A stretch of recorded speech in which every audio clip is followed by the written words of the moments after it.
It was the longest criminal trial in Los Angeles history. And recently I've heard it said he was the most famous American ever tried for murder in America. I'm talking about O.J. Simpson, a man whose life had so many superlatives. He won the Heisman Trophy for football. That's amazing. Then he went on to the NFL, and people who watched him play still say he was the greatest running back of all time. He was the GOAT. And after that, he went on to have an acting career in a movie called Naked Gun, which is a classic comedy. They still play it all the time. And Liam Neeson has been recently talked into doing a remake of that movie. So it will be coming to theaters again one of these days soon. But back to O.J. Simpson.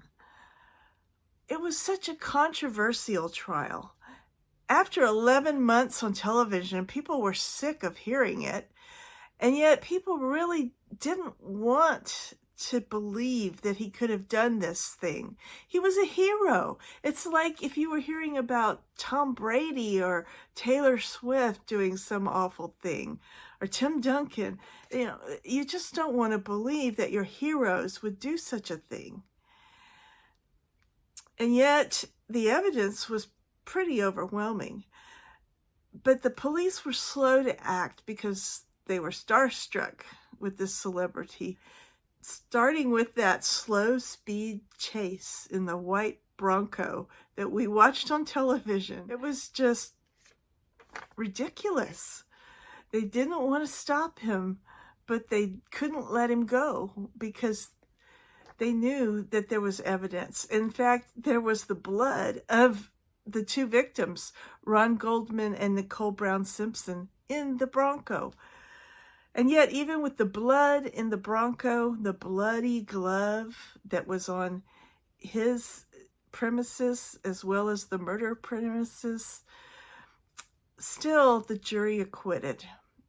Now, there was a lot of controversy along racial lines, and there was a lot of people that wanted to use it as a springboard to discuss social issues that had nothing to do with the evidence against O.J. and whether or not he was actually guilty.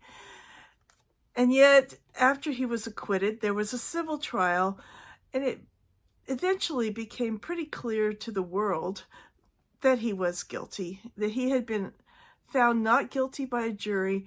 And even some of those jurors, when interviewed, said they believed he was guilty, but there was so many attacks on the evidence that they felt that somewhere in there had to be a reasonable doubt. And so they didn't find him guilty beyond a reasonable doubt. But even those on the criminal jury said if their burden of proof had been less, as in the civil jury, which only has to find by a preponderance of the evidence, they too would have found him guilty. So why were people so hesitant to find him guilty? It was primarily because he was a hero. He was a celebrity. And even after that, when it was all over, he got involved in an armed robbery. By then, people pretty much knew that there was a problem with O.J. Simpson's morality. And then he wrote a book called If I Did It, which was pretty much a confession. So he was the most famous American to be tried for murder and the most famous acquittal of someone that the world knew was guilty.